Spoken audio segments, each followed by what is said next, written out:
الحمد لله الملك القدوس السلام أثنى على سلامة الصدر وجعلها سببا لدخول دار السلام وأشهد أن لا إله إلا الله وحده لا شريك له تعالى جده وتبارك اسمه ذو الجلال والإكرام وأشهد أن محمدا عبده ورسوله أظهر الناس قلوبا وهو خير الأنام ومن تبعه بإحسان إلى يوم الدين تعاقبته الليالي والأيام وسلم تسليما كثيرا أما بعد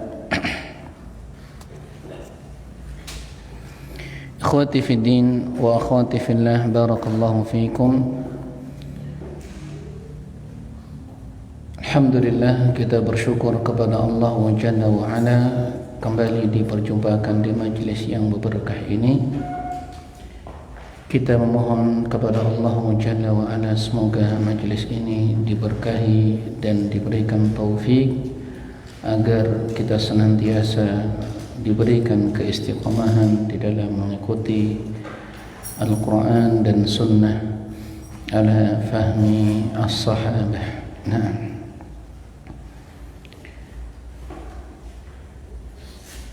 sebagaimana kita ketahui bahwa materi dari kitab Al-Mulakhas Al-Fiqhi yang telah kita baca sebelumnya sampai di pembahasan babu fi adabi qada'il hajah. Sekarang kita masuk di bab baru, babun fi siwaki wa khisalil fitrah. Ya, nah. Bab seputar bersiwak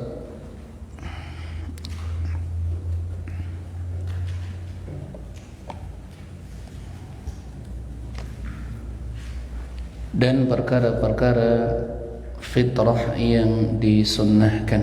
Nah,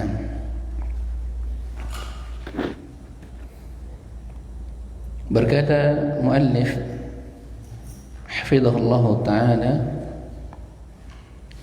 rawat ummul mu'minin Aisyah radhiyallahu ta'ala anha anna an-nabiy sallallahu alaihi wasallam qala السواك مطهرة للفم مرضاة للرب. السواك مطهرة للفم مرضاة للرب. رواه أحمد وغيره. Ummul Mukminin, istri Nabi tercinta, ibunda kita, ibunya orang-orang yang beriman radhiyallahu ta'ala anha, telah meriwayatkan bahwa Nabi sallallahu alaihi wa alihi wasallam bersabda, as-siwaku, bersiwak, matharatun lil fami, membersihkan mulut, mardatun lirrabbi, mendatangkan keridhaan Allah subhanahu wa ta'ala. As-siwaku madharatun lil fami mardatun lirrabb. Bersiwak membersihkan mulut dan mendatangkan keridhaan Allah subhanahu wa ta'ala. Hadis ini dikeluarkan oleh Imam Ahmad dan selainnya,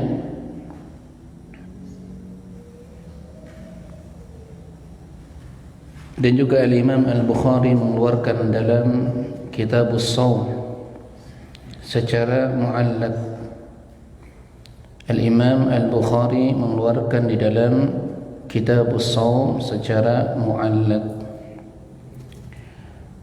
Wa thabata fi as-sahihain an Abi Hurairah radhiyallahu ta'ala anhu qala qala Rasulullah sallallahu alaihi wasallam khamsun min al-fitrati الاستحداد والختان وقص الشارب ونتف الإبط وتقليم الأظفار. Dalam riwayat yang lain disebut al-adhafir. Dan telah tetap di dalam Sahih Bukhari dan Sahih Muslim dari sahabat yang mulia Abu Hurairah radhiyallahu taala an, beliau berkata, Rasulullah sallallahu alaihi wasallam bersabda, 5 perkara fitrah yang disunnahkan. Dari perkara-perkara yang beliau jelaskan alaihi assalatu wassalam, makna sunnah di sini menurut ulama ahli hadis nanti akan diperinci dalam pandangan ulama ahli fiqih. Artinya, walaupun disebut perkara-perkara fitrah yang disunnahkan, bukan berarti di antara 5 perkara ini semuanya boleh ditinggalkan, ya. Karena apa definisi sunnah? Indal usuliyin yuthabu fa'iluhu wa la yastahiqqul iqab aw wa la ya'tham tarikuhu.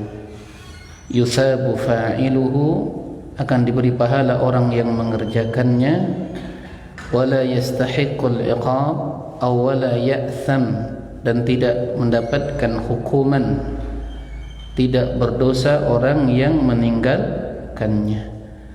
Maka tinjauan perkara-perkara sunnah maksudnya inda al-muhaddithin, bukan inda al-fuqaha.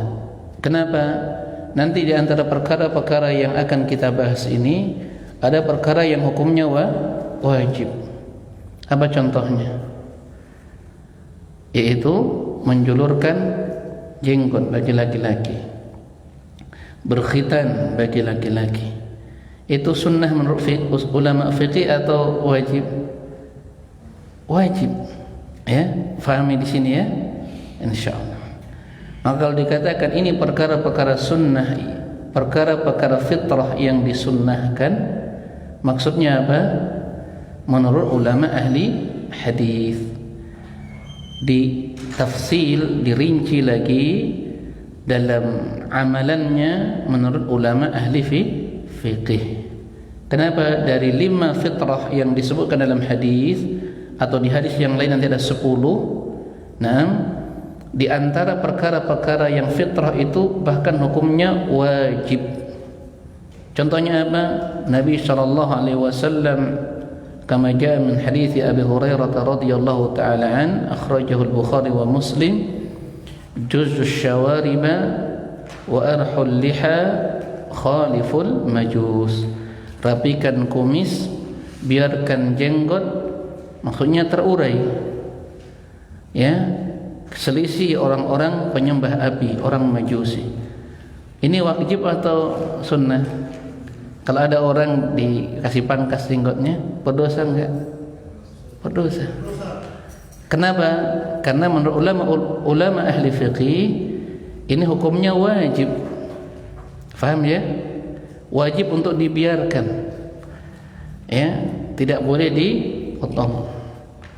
Nah, apa contohnya lagi? Al-khitan, ya, baik yang dia muslim dari nasabnya terlahir dalam keadaan beragama Islam, atau dia muallaf sebelumnya murtad, sebelumnya dia beragama non-muslim, maka wajib dia berkhitan. Kalau dia tidak berkhitan, bagaimana hukumnya? Berdosa dengan dosa besar. Nah, ini maksud mengapa makna dari perkara-perkara sunnah yang diinginkan di sini adalah indal fuqaha, bukan dari pandangan ulama ahli hadis. Baik. Rasulullah sallallahu alaihi wasallam bersabda, khamsun minal fitrati, 5 perkara fitrah yang disunnahkan. Yang pertama, al-istihdadu, yaitu Al-istihdad dari kata hadid, besi, yaitu membersihkan bulu kemaluan. Wal khitanu, berkhitan. Wa qassus syaribi, wa qassus syaribi, merapikan kumis. Wa nadful ibti, mencabut bulu ketiak. Wa taqlimul adhafir atau wa taqlimul adfar, memotong kuku.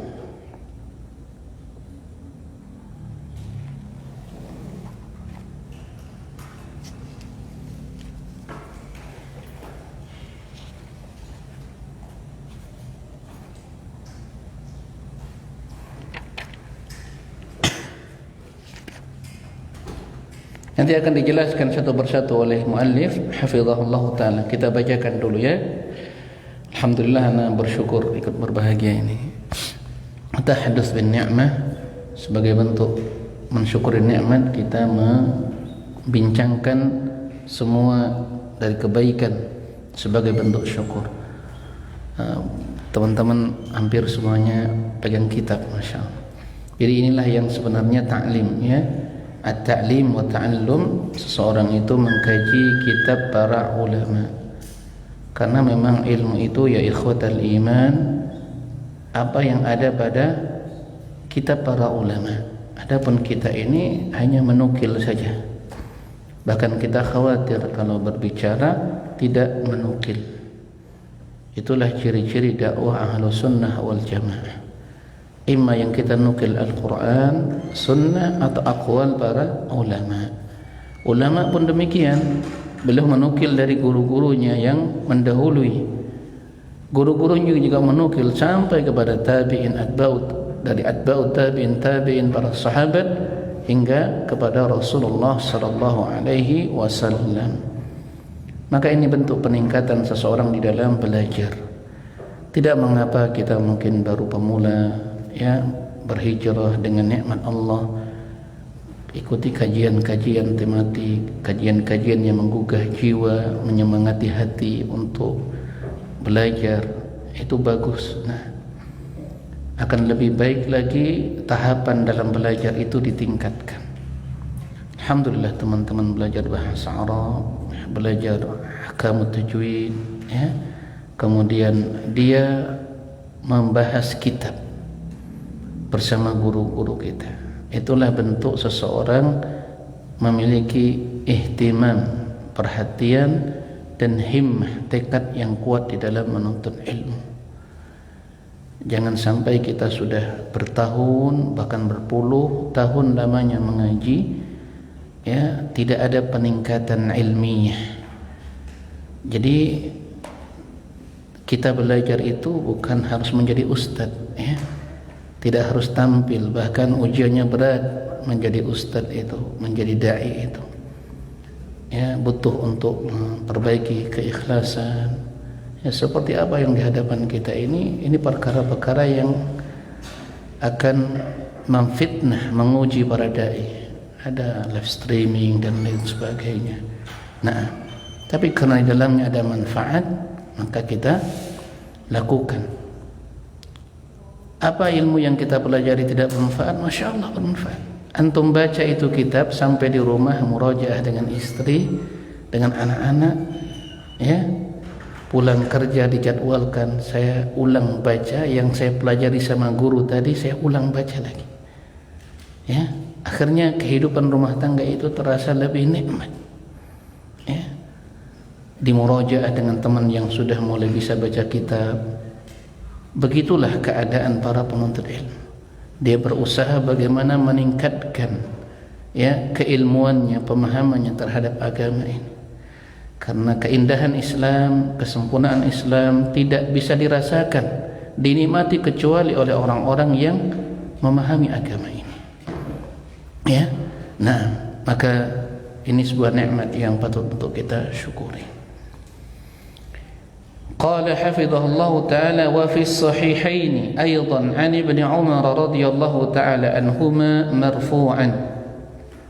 Hadis yang kedua tadi ya Abu Hurairah di dalam Sahih Bukhari dan Sahih Muslim. Nah, di dalam Sahih Bukhari dan Muslim juga dari Ibnu Umar, yaitu Abdullah Ibnu Umar radhiyallahu taala anhuma, di antara sahabat yang muda belia ketika Rasulullah SAW hijrah ke Madinah. Di sana ada para sahabat yang digelari dengan nama Al-Abadillah. Siapa ya? Abadillah. Semua namanya itu Abdullah. Dan semua ini subhanallah memiliki keutamaan, terutama dalam ilmu ibadah. Siapa yang masih ingat? Silakan sebut dari yang paling tua dulu. Abdullah ibnu Mas'ud, masya Allah. Itu ulamanya sahabat ya. Rasulullah SAW merekomendasi sahabat yang lain belajar Al-Quran kepada Abdullah bin Mas'ud sebelum Abdullah bin Abbas menjadi terjemahan Al-Quran, rujukan dalam menafsirkan Al-Quran. Abdullah bin Mas'ud. Siapa lagi? Abdullah ibn Umar. Siapa lagi? Abdullah ibn Abbas radhiyallahu ta'ala anhuma. Siapa lagi? Abdullah ibnu Amr ibn al-As. Siapa lagi? Masya Allah. Ada 5 ya. Satu lagi.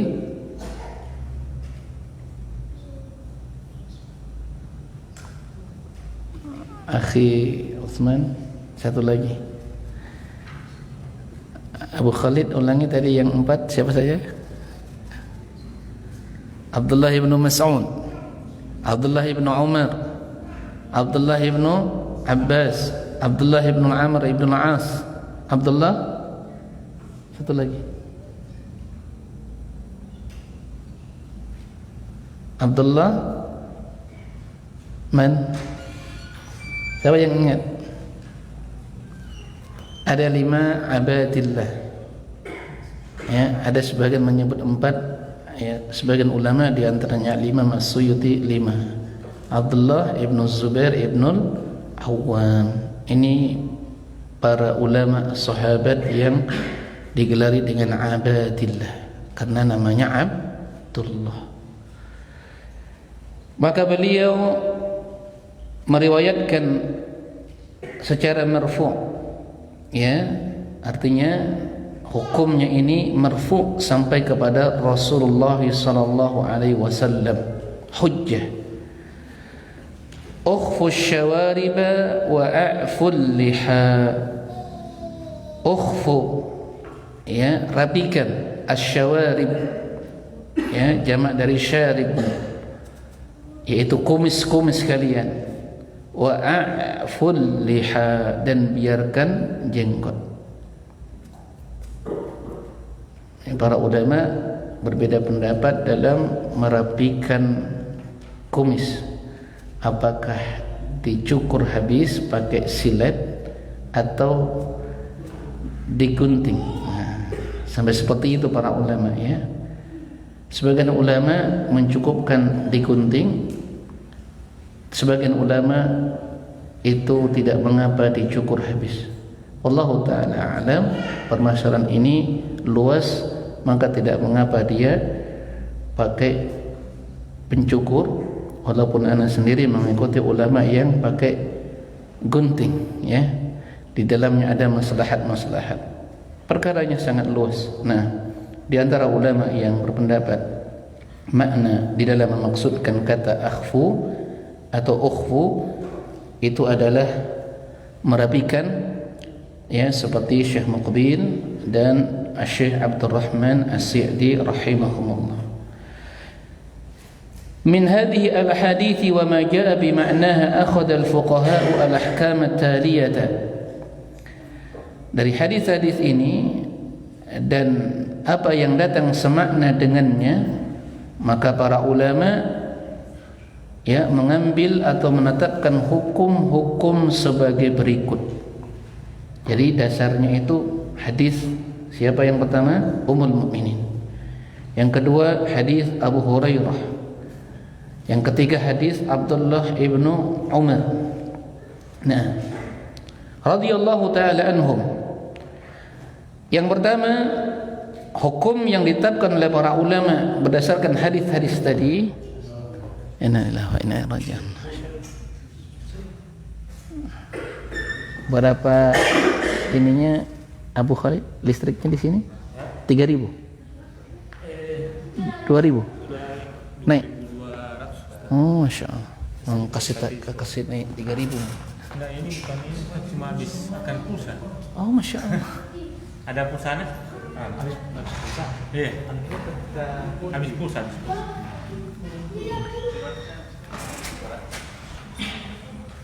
Innalillahi. Boleh nampak? Lanjut. Tunggu Masya.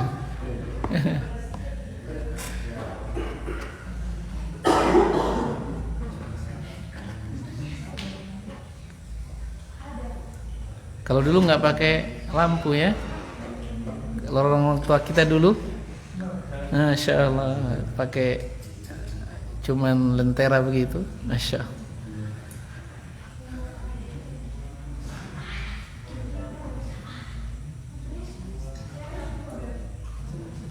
Allah.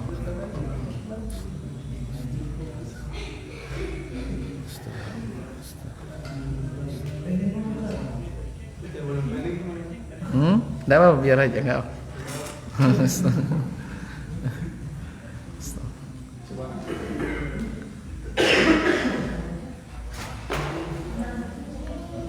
Boleh pinjam HP-nya satu? Center? Tahu Pak, anak baca saja. Oh, Masya Allah. Syukran. Kita lanjutkan ya. Qala hafidhahullahu ta'ala masyru'iyyatus siwaki wa huwa isti'malu 'udin aw nahwihi fil asnani wal lithati liyadhhaba ma 'aliqa bihima min sufratin wa raihah ay wa raihatin. Nah. Hukum yang ditetapkan oleh para ulama yang pertama adalah disyariatkannya. Jazakumullah khairan.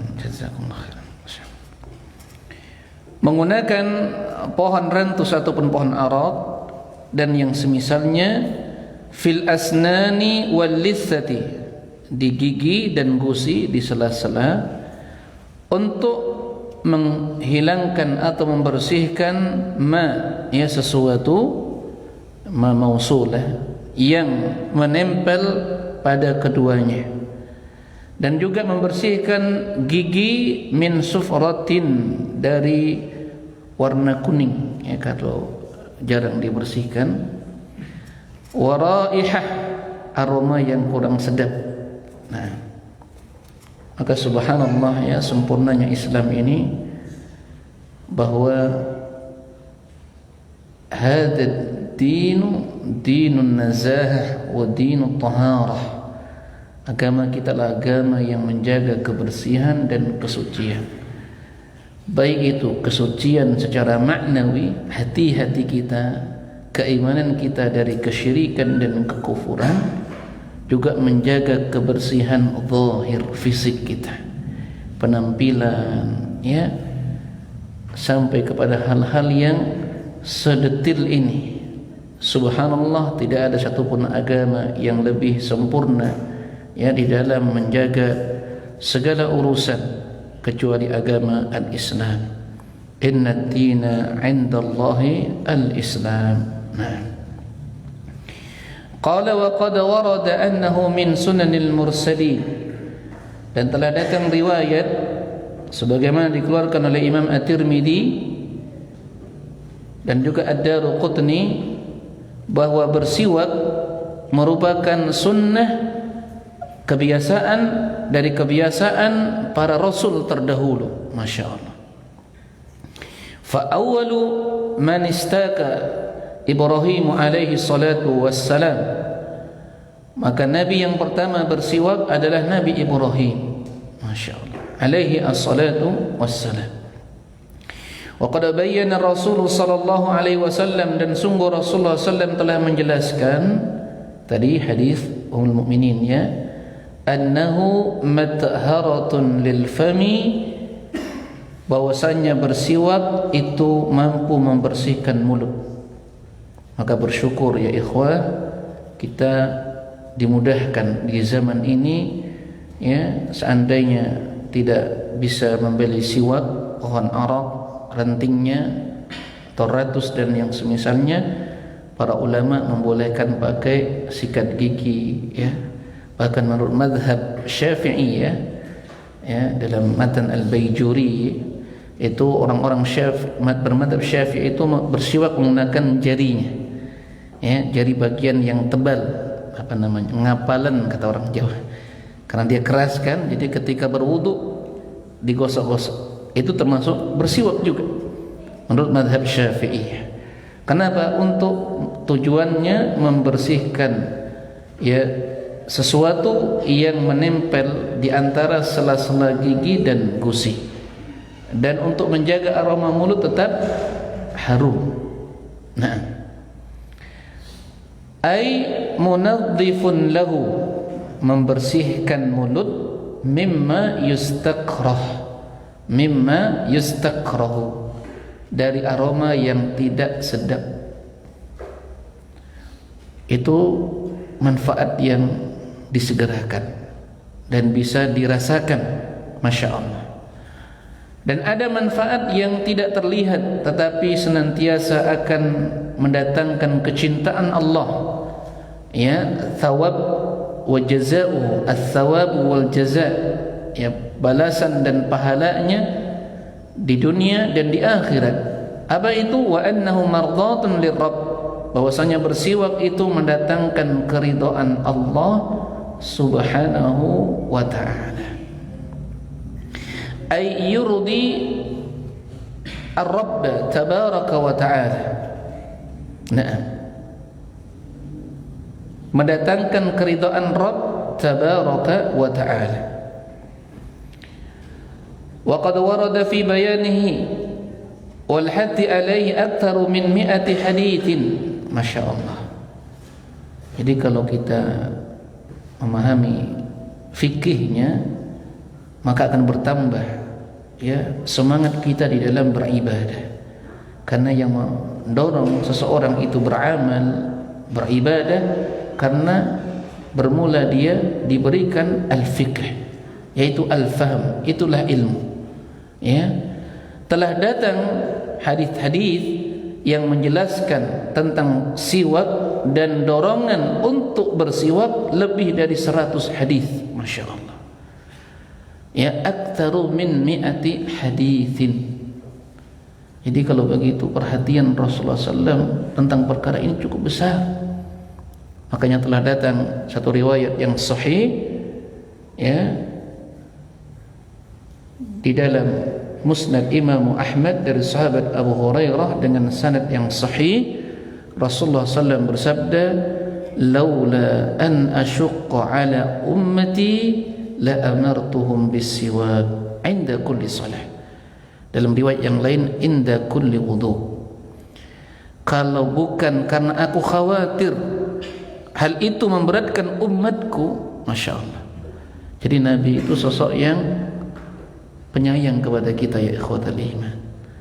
Laqad ja'akum rasulun min anfusikum azizun 'alaihi ma anittum harisun 'alaikum bil mu'minina raufur rahim. Telah datang seorang rasul dari kalangan kalian, disifati oleh Allah, beliau itu sosok yang sangat ya bersedih ya, sesak dada beliau kalau perkara dari perkara keburukan menimpa kalian.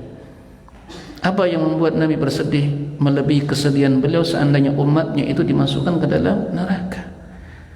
Maka Nabi alaihi salatu wassalam di sepanjang umurnya setelah beliau diutus menjadi Nabi, Siang dan malam tidak henti-hentinya beliau mengupayakan bagaimana agar umatnya ini diselamatkan dari api neraka. Yang pertama dari kekekalan api neraka.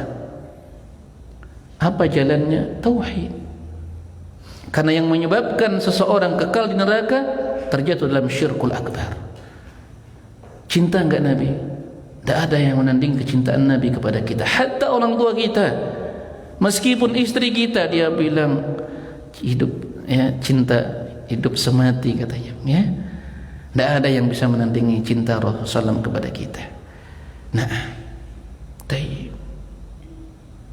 jadi beliau sangat bersedih kalau ada keburukan menimpa umatnya ini. Maka beliau sampaikan tauhid. Karena siapapun yang melakukan satu perkara pelanggaran dalam agama, tapi bukan kesyirikan dari syirkul akbar, ketika dia membawa dosa-dosa itu di hadapan Allah, apakah zina, minum khamar, berjudi, membunuh, tapi tidak membawa dosa syirkul akbar, maka dia tahta masyiatillah, di bawah kehendak Allah. Seandainya Allah berkehendak dengan kebijaksanaannya, ya, Allah azab dia, tapi dia tidak kekal di neraka. Ini sebab tauhid. Tapi dengan rahmatnya Allah berkehendak, Allah ampuni, langsung dimasukkan ke dalam surga.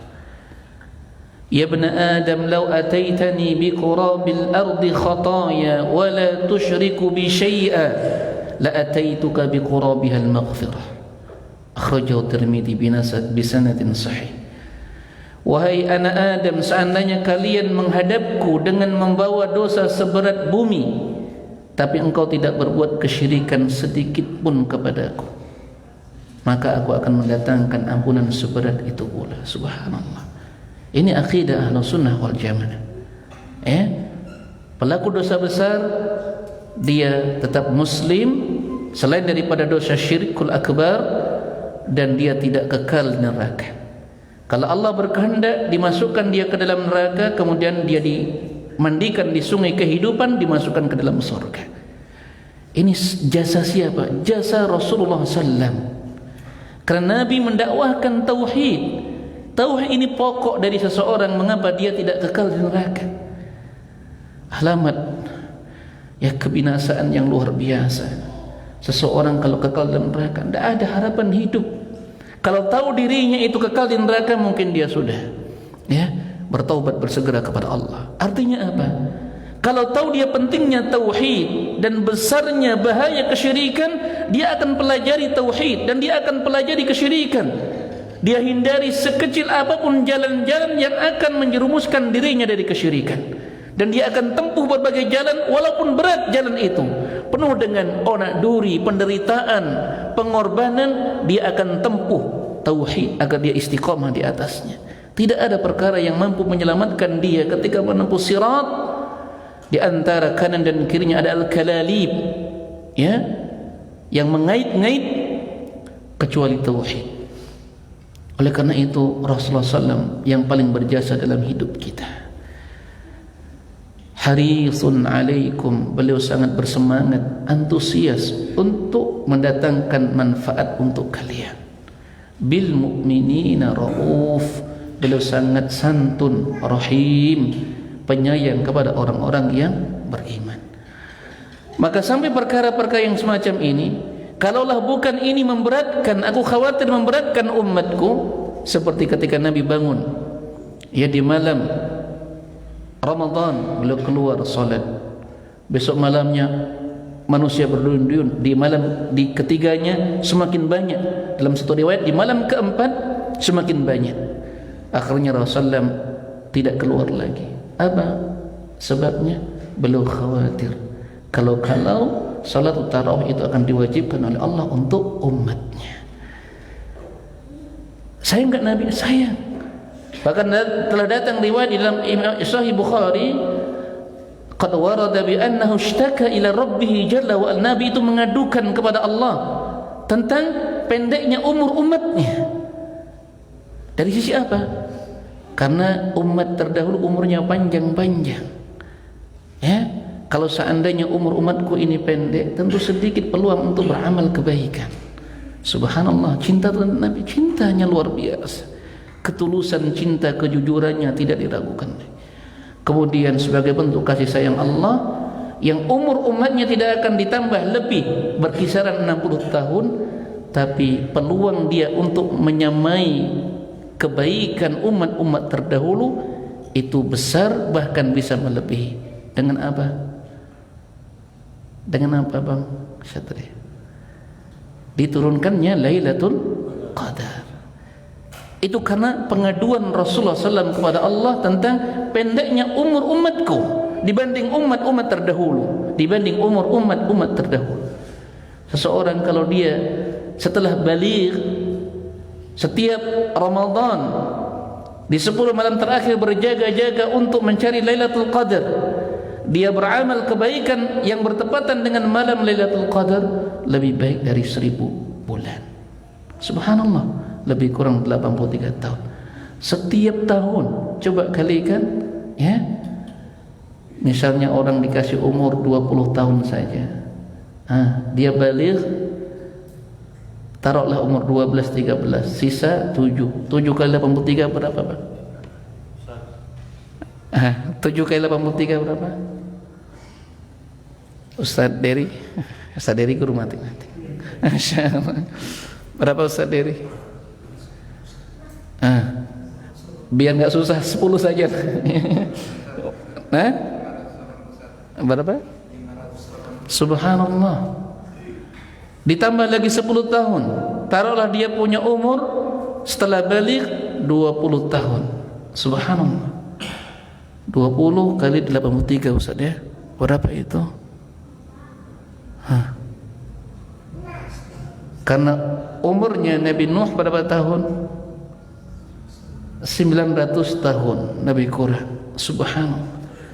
Nabi begitu cintanya kepada umat ini supaya mendapatkan kebaikan, ya, beliau mengadukan hal ini kepada Allah, dan Allah zat yang Maha Pemurah. Allah turunkan Lailatul Qadar. Maka rugi kalau kita tidak benar-benar mencari malam Lailatul Qadar. Ini kecintaan beliau sallallahu alaihi wasallam. Laula an asyqa ala ummati la amartuhum bis-siwak. Kalau seandainya aku tidak khawatir hal ini akan memberatkan umatku, la amartuhum, sungguh aku akan wajibkan mereka. Masya Allah.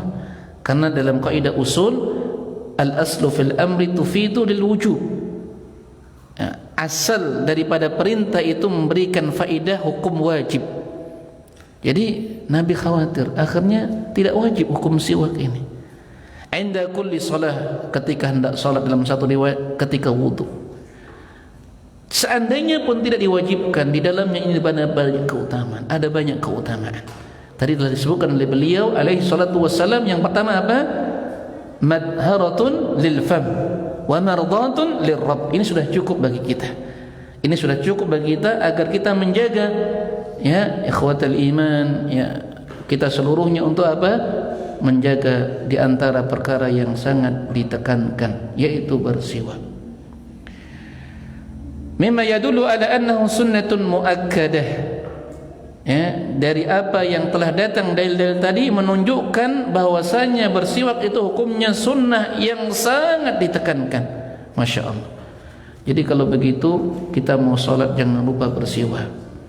Ya, bahkan nanti akan diterangkan di waktu dan tempat mana seseorang ditekankan yuta'akkadu bisiwak.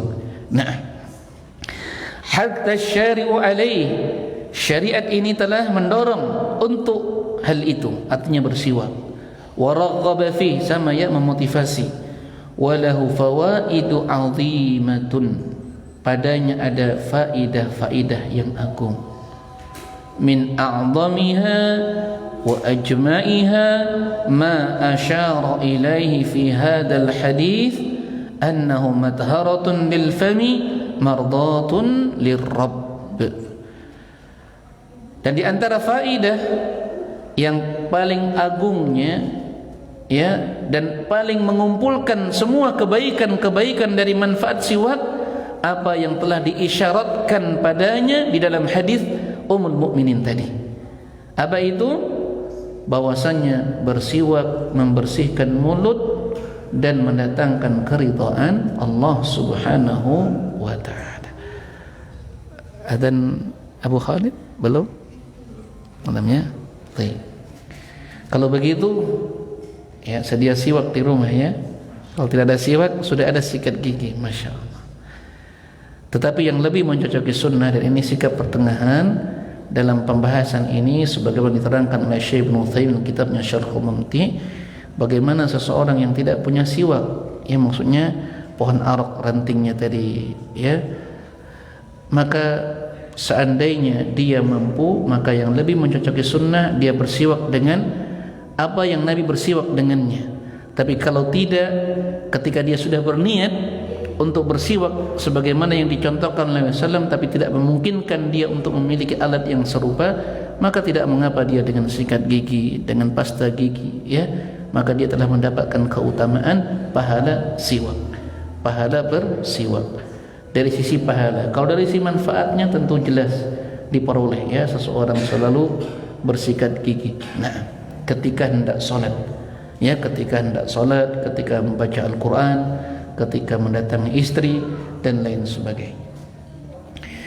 Thumma qala hafizahullah wa yakunu at-tasawwuku bi'udin layyin min arakin aw zaitunin aw urjunin aw ghairiha mimma la yatafattatu wa la yajrahu al-fam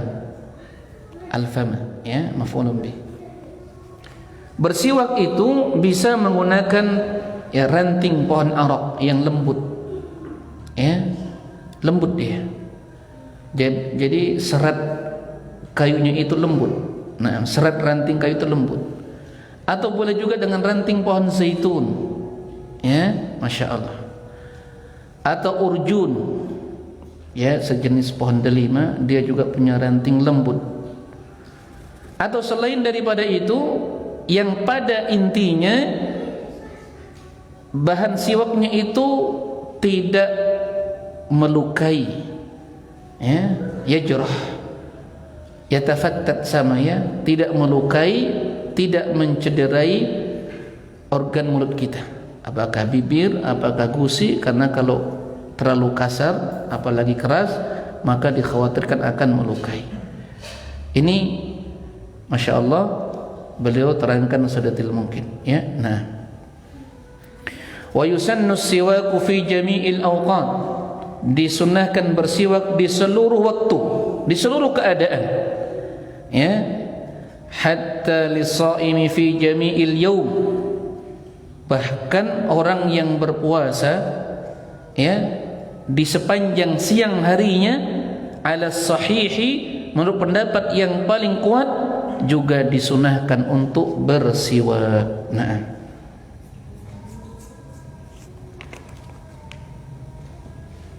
dalam hadis di dalam Sahih Bukhari disebutkan, wa baligh fil istinsyaqi illa an takuna sha'ima, bersungguh-sungguhlah engkau di dalam memasukkan air ke dalam hidung dan mengeluarkannya, termasuk di dalamnya adalah berkumur-kumur, kecuali engkau dalam keadaan berpuasa. Artinya apa? Dikala siang hari bulan Ramadan atau dia berpuasa dari puasa-puasa di luar bulan Ramadan, tetap seseorang berkumur-kumur, termasuk bersiwak. Karena tempat bersiwak sebagaimana penjelasan beliau, yaitu ketika dia madmadah, ya berkumur-kumur. Nah itu di bulan Ramadan seseorang bersungguh-sungguh, sunahnya demikian. Artinya bersungguh-sungguh dilamakan, kemudian betul-betul dibersihkan, airnya pun diperbanyak supaya kotoran yang ada di sela-sela gigi dan gusi itu bisa terangkat. Nah, kalau di luar Ramadan atau dalam kondisi dia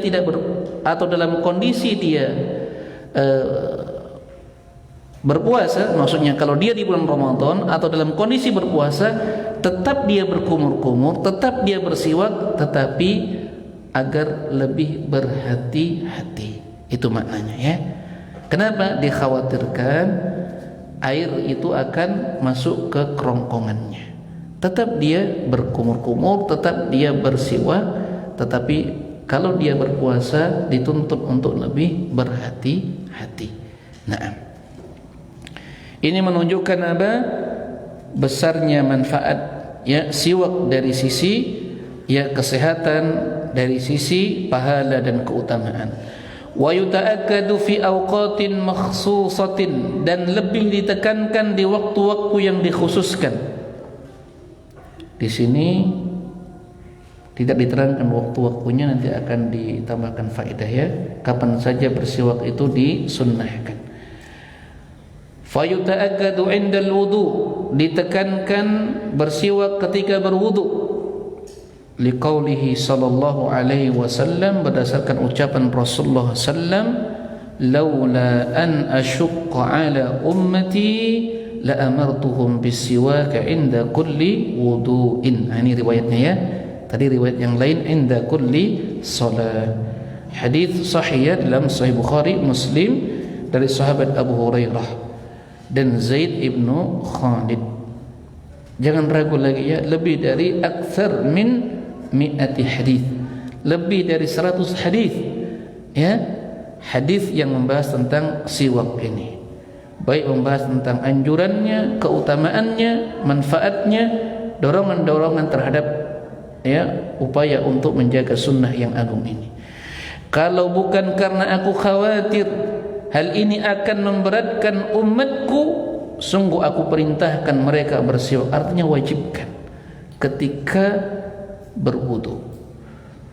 Fal hadithu yadullu ala ta'akkud istihbab siwak 'inda al-wudu. Lagi-lagi tidak wajib ya, ini sunnah muakkadah. Nah, tapi seorang mukmin mereka disifati dengan apa? Antusias, ya kecintaan, semangat kepada kebaikan. Ulaika yusari'una bil khairat wa hum la sabiqun. Mereka itu bersegera kepada setiap kebaikan. Sudah terang kebaikannya, Masya Allah. Manfaat kita rasakan orang bersiwak itu, Masya Allah ya. Dari si pahala lebih besar lagi. Nah,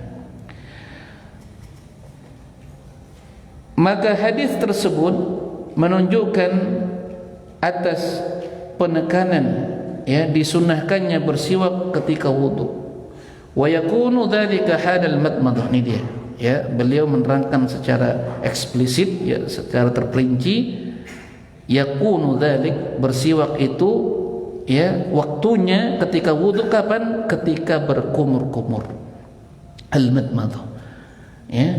Jadi ketika kumur-kumur langsung siwaknya diambil, langsung digosok, masukkan air, keluarkan airnya. Atau dia mungkin punya jari ya, digosok-gosokkan jarinya. Ini madhab Syafi'iyah ya. Baik. Lianna dzalika ablaghu fil inqa'i wa tandhifil fam. Dikarenakan ya yang demikian itu lebih mampu membersihkan ya mulut dari kotoran-kotoran. Al-inqa' wa tandhif sama ya. Nah. Wa yuta'akkadu siwaku aidan 'inda salati fardan wa naflan. Dua. Ini disebutkan rinci apa poin-poinnya ya. Yang pertama kapan? Ketika berwudu. Yang ditekankan lagi kata beliau, bersiwak itu ditekankan juga ketika salat. Salat fardu atau salat sunnah. Jadi ini kelebihan kalau bawa siwak ya. Kalau bawa sikat gigi nanti diketahui teman. Ya.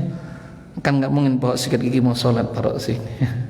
Tapi kalau bawa siwak, pertama mencocoki sunnah, yang kedua subhanallah orang tidak akan banyak bicara nanti. Kalau dia bawa sikat gigi taruh di sini, masya Allah, memang orang ini aneh ya, suka menyalahkan orang. TV tidak boleh, ini tidak boleh. Coba dia pergi ke masjid bawa sikat gigi, kan jadi fitnah toh. Subhanallah. Jadi pakai apa? Siwak. Ada teman-teman bajuan ya, bukan promosi ini ya, tai. Jadi pakai apa? Pakai siwak. Nah, bahkan ada sekarang dikasih apa namanya, macam pena ya, untuk supaya lembab terus dan bersih. Kadang orang melihat, wah itu jamaah itu jorok, siwaknya sudah bahkan sudah berdebu-debu. Mau sholat, memang sunnahnya ketika sholat ya, muadzin iqamah dia gosok-gosok. Nah, subhanallah. Nah, taib. Aqulu qawli hadza astaghfirullahal azim li wa lakum wa lisa'iril mu'minina min kulli dhanbin istaghfiruhu innahu huwal ghafurur rahim. Tidak terlalu dingin Ustaz. Tidak, masya Allah. Musik.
Bismillah, alhamdulillah, wassalatu wassalamu ala rasulillah, wa ba'd. Ikhwati fiddin wa akhwati fillah, barakallahu fikum.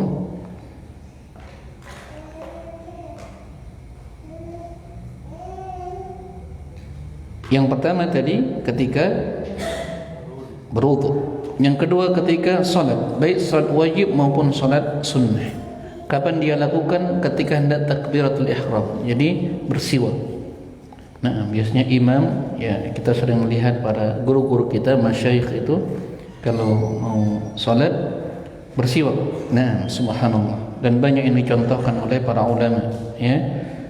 Karena memang siapa lagi yang akan menjaga sunnah ini kalau bukan para ulama, orang-orang yang berilmu. Nah, maka antum punya kewajiban bagaimana agar sunnah ini tidak ditinggalkan. Nah,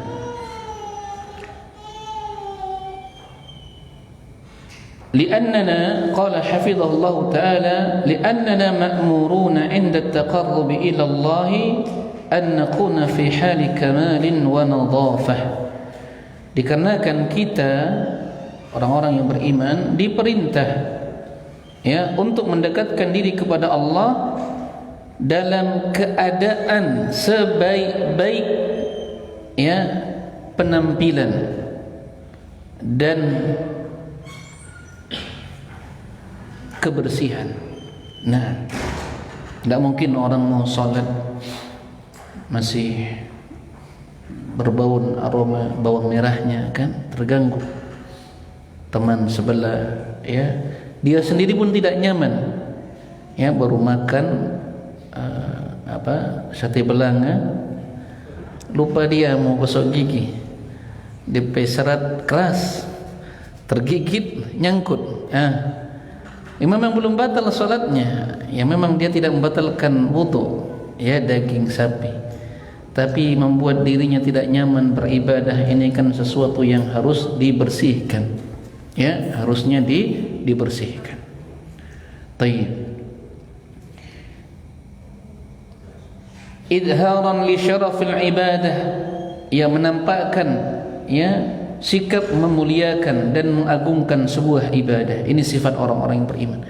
Jadi beda kalau dia duduk di kedai kopi, ya, duduk dia dengan teman-temannya, dibanding dia ketika bermunajah kepada beda. Orang beriman itu punya maziyah, keistimewaan.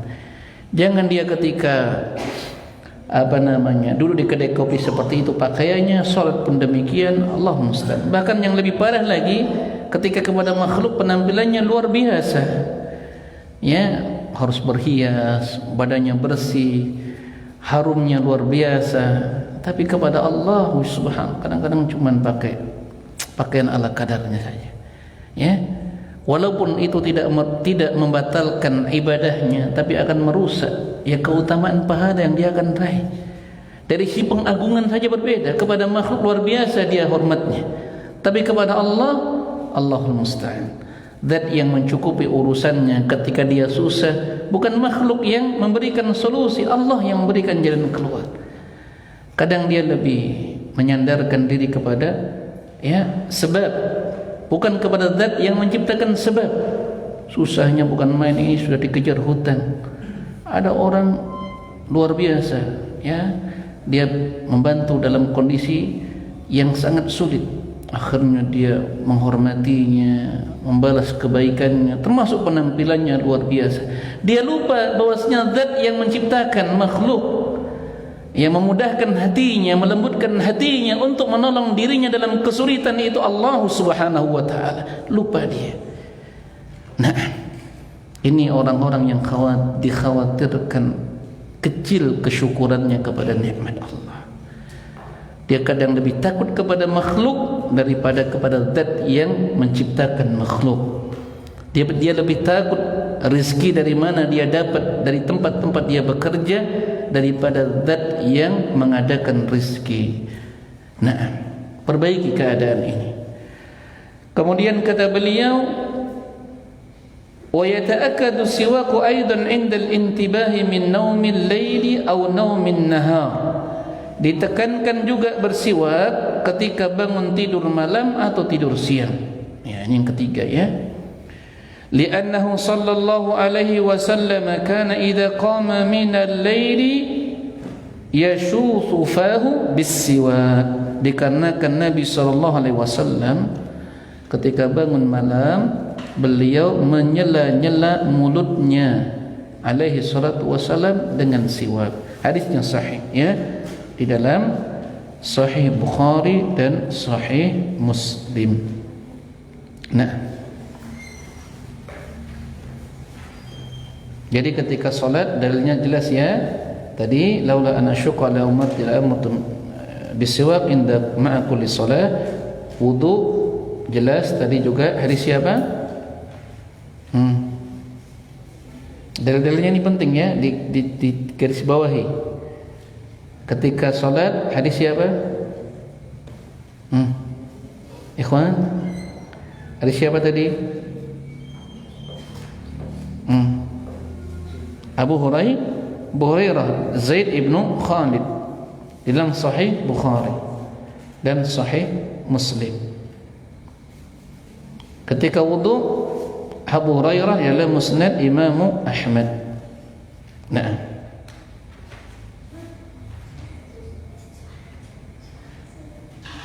kemudian kata beliau ketika bangun tidur, hadis di dalam Sahih Bukhari Muslim. Wasyawthu kata beliau ad-dalk, ya, maksudnya ad-dalk itu memijit, artinya dia menyela-nyela dengan jari jemari beliau. Wa dzalika li'anna an-nauma tataghayyaru ma'ahu raihatul fam.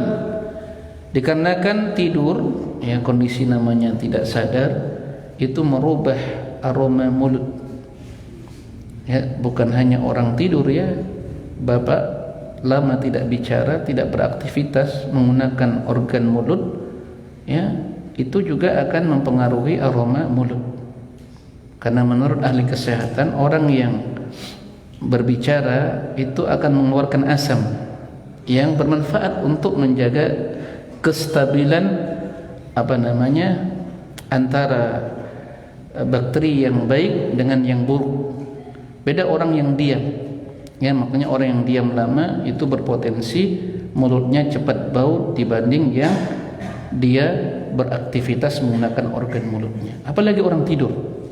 Ya, apalagi orang tidur. Nah, litasa'udi abkhiratil ma'idah litasa'udi abkhirati al-ma'idah. Nah, untuk ya mengangkat ya asam-asam atau uap. Ya, abkhirah itu bisa sebut uap, bisa juga asam. Al-ma'idah itu lambung. Jadi orang yang tertidur lama otomatis ya asam lambungnya itu bekerja ya sehingga sampai ke mulut. Itu yang membuat aroma mulut tidak sedap. Itu dibersihkan dengan apa? Dengan bersiwak. Maka Nabi SAW bangun malam berkumur-kumur kemudian menyela-nyela mulut beliau.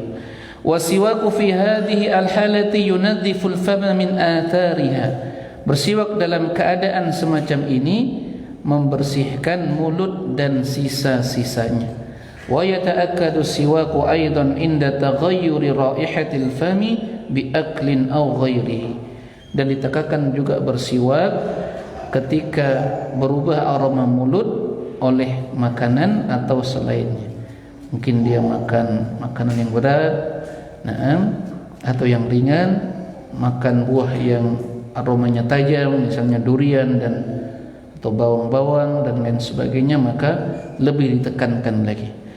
Wa yata'akkadu aw yuta'akkadu aidan inda qira'atil Qur'an, ketika hendak membaca Al-Qur'an.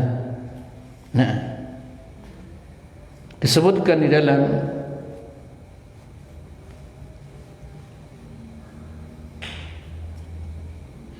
Sunan Ibnu Majah dengan sanad yang sahih, dan juga Al-Imam Al-Baihaqi mengeluarkan dari sahabat yang mulia Ali bin Abi Thalib, Rasulullah SAW bersabda, "Innal 'abda idza qama yusalli atahu al-malik." Seorang hamba apabila dia bangun malam dan dia salat, maka malaikat mendatanginya. Faqama khalfahu, kemudian malaikat itu berdiri di belakangnya. Yastami'ul Qur'an, mendengarkan bacaan Al-Qur'annya. Wa yadnu, semakin mendekat malaikat itu. Fala yazalu yastami'u, dan dia tidak bergeming, selalu mendengarkan dengan menyimak, merenungkan apa yang dibaca oleh orang yang membaca Al-Qur'an di dalam salatnya tadi. Wa yadnu hatta yad'a fahu, hingga dia mendekat, semakin mendekat sampai diletakkan mulutnya, bibirnya ala fihi, di bibir orang yang membaca Al-Qur'an tadi. Subhanallah. Fala yaqra'u ayatan illa kanat fi jawfil malik. Tidaklah seorang yang salat tadi membaca satu ayat melainkan aroma mulut ya orang yang membaca Al-Qur'an tadi masuk ke dalam mulutnya malaikat. Subhanallah. Maka seseorang ketika menjaga mulutnya tetap aromanya itu harum, bersih, malaikat mendapatkan manfaatnya. Ya, berdasarkan zahir hadis ini. Ya.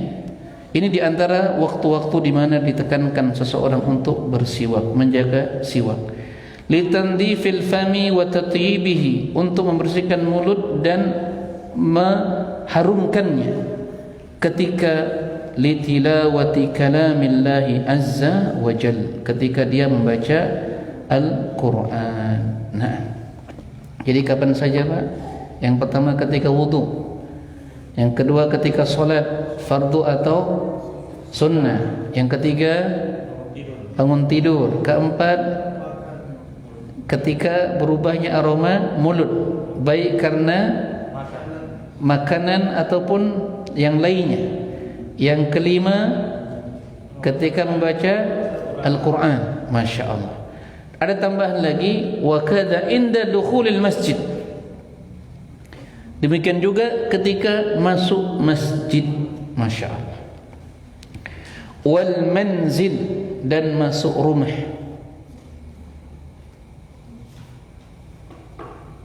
Baik, ada tambahannya.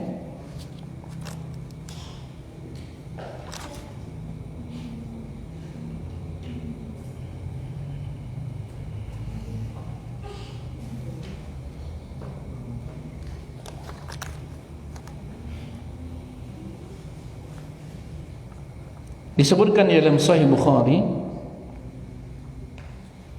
Rasulullah SAW ketika pulang safar masuk ke rumah, pintu dari istri-istri beliau, maka pertama yang beliau lakukan, ini sebagaimana riwayat dari Ummul Mukminin Aisyah radhiyallahu taala anha, dari hadis Al-Miqdam Ibnu Syuraih dari ayahnya, dia berkata, Sa'altu Aisyah radhiyallahu taala anha, saya pernah bertanya kepada Ummul Mukminin Aisyah radhiyallahu taala anha. Qultu, saya bertanya kepadanya, bi ayyi syai'in kana yabda'u an-nabiy sallallahu alaihi wasallam idza dakhala baitah? Nabi itu memulai dengan sesuatu apa ketika hendak masuk ke rumahnya? Apa yang beliau lakukan pertama kali? Maka qalat, beliau menjawab, bisiwak. Masya Allah. Di dalam Sahih Muslim. Jadi kalau pulang keluar kota, ya, tugas jauh, atau mungkin pulang kerja, ya, nah, sebelum masuk rumah itu bersiwak dulu, ya. Kalau tidak ada keran di depan rumah, bawa air 1 botol, nah, jadi pakai siwak, disiwak. Kenapa? Di situ juga manfaat, ya, menjaga keharmonisan dalam rumah tangga. Nah, Masya Allah. Ketika masuk rumah dan masuk masjid. Nah,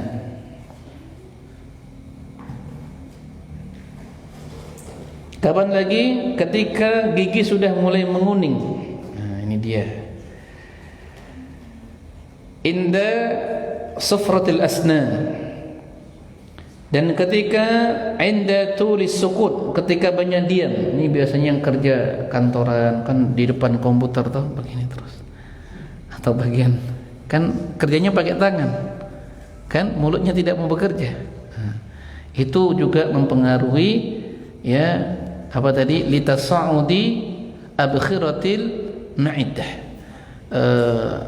asam lambungnya itu akan semakin banyak karena tidak dikeluarkan, kan, tapi kalau dia berbicara otomatis dia menguap keluar. Tayyib. Lil ahadithi as-sabiqah, berdasarkan hadis-hadis yang telah terdahulu. Tayyib. Dengan apa seseorang bersiwak? Tadi sudah disebutkannya.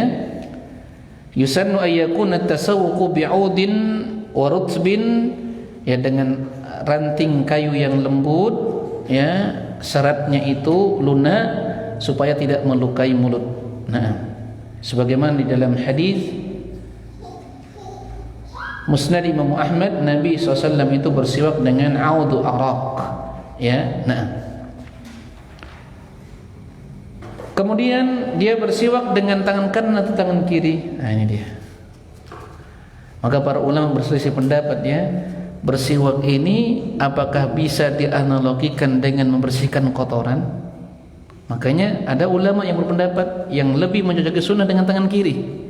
Kenapa? Karena dia dikiaskan dengan membersihkan kotoran mulut maksudnya. Maka dikatakan walahu an yatasawwaka biyadihi al-yumna aw al-yusra. Pendapat pertengahan, boleh dia bersiwak dengan tangan kanan, boleh dengan tangan kiri. Ya. Fi hadza wasi', dalam permasalahan ini luas. Tetapi Syekh Al-Fauzan zahirnya ya beliau dengan tangan kiri. Kenapa? Beliau mengkiaskan bersiwak itu sama dengan membersihkan kotoran. Karena bagian kiri ini untuk memberikan kotoran. Pendapat yang pertengahan itu boleh dengan tangan kanan, boleh dengan tangan kiri. Fa illam yakun indahu 'udun, kalau dia tidak punya ranting siwak yang banyak dijual teman-teman kita, hafizahumullah, tidak mengapa dia yastaku bihi halal wudu, ketika dia berwudu bersiwak, ya ajza'ahu at-tasawwuqu bi asba'ihi, boleh dia menggunakan jari jemarinya. Dan ini mazhabnya Syafi'iyah. Sebagaimana diriwayatkan oleh Ali bin Abi Thalib, di antara sifat wudu Nabi, ketika beliau sampai pada bagian madmadah, berkumur-kumur, jari jemari beliau itu disela-selakan. Nah, itu juga sudah terhitung bersiwak. Tayyib, di dalam Musnad Imam Ahmad. Tayyib.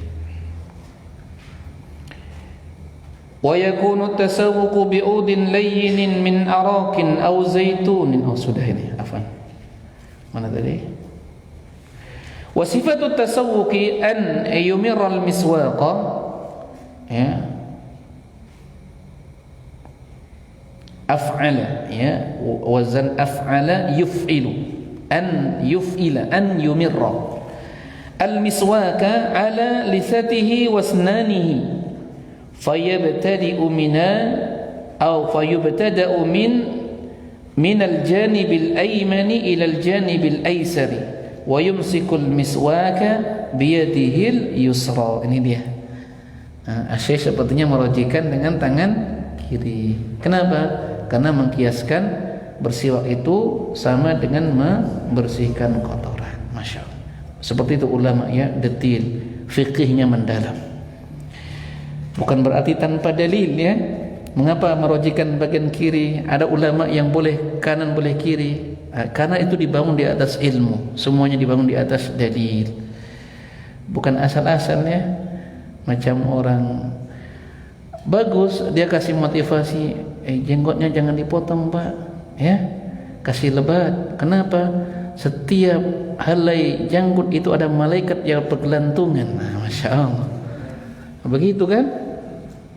Itu berbicara mudah, boleh setiap orang berasumsi kan. Tapi kalau bicara agama enggak boleh dengan akal, perasaan, harus dengan dalil. Ya, datangkan dalil kalau malaikat bergelantungan di setiap helai jenggot. Nah, ini namanya berbicara asbun ya, asal bunyi. Tidak takut dengan ucapan Allah, wala taqfu ma laysa laka bihi ilm. Ya, inna sam'a wal basara wal fuada kullu ulaika kana anhu mas'ulah. Ya, boleh kita itu bersikap berbicara tanpa ilmu. Ya, pendengaran kita, ya, penglihatan kita, yang terbetik di dalam hati kita, semua akan dimintai pertanggungjawaban. Dan di antara dosa terbesar yang akibatnya, akibat ini ya, semakin menyebarkan kesesatan lebih besar daripada kesyirikan, ini dia, al-qawlu 'ala Allah bi ghairi ilmin. Ibnu Qayyim ya menafsirkan ayat wa an taqulu 'ala Allahi ma la ta'lamun. Kalian berbicara mengatasnamakan agama atas nama Allah tapi tidak berilmu. Hati-hati ya, orang yang berfatwa berbicara tentang agama tanpa ilmu. Dallu wa adallu, mereka sesat dan menyesatkan. Wal iyadu billah. Siwak bersiwak itu ya kaifiyahnya ya, ya an yumirral miswak, jadi siwaknya tadi diputar ya, digosok-gosokkan. Lithah itu gusi, antara gusi wa asnani, gigi-gigi dari arah kanan kemudian ke kiri. Kemudian dia memegangnya dengan erat dengan tangan kirinya. Ini pendapat Syekh Shalih Fauzan. Ya, pendapat jumhur boleh ya dengan kanan atau kiri. Wallahu taala a'lam. Cukup Abu Khalid? Cukup ya? Baik. Semoga apa yang kita sampaikan ini bermanfaat. Yang sudah ini kita murojaah ya. Sedikit tapi paham ya. Kemudian diamalkan. Jangan lupa digarisbawahi dalil-dalilnya, kemudian dihafal ya, supaya membantu kita di dalam murojaah ilmu dan menambah keyakinan kita terhadap ilmu yang kita pelajari. Karena pokok dari ilmu itu adalah dalil. Ya, pokok daripada ilmu itu adalah dalil. Wassallallahu ala nabiyyina Muhammad wa ala alihi washabihi wasallam. Mohon maaf atas segala kekhilafan dan kekurangan. Wa subhanakallahumma wa bihamdik asyhadu an la ilaha illa anta astaghfiruka wa atubu ilaik. Allahumma 'allimna ma yanfa'una wanfa'na bima 'allamtana innaka antal alimul hakim. Wa akhiru da'wana alhamdulillahi rabbil alamin. Wassalamu alaikum warahmatullahi wabarakatuh.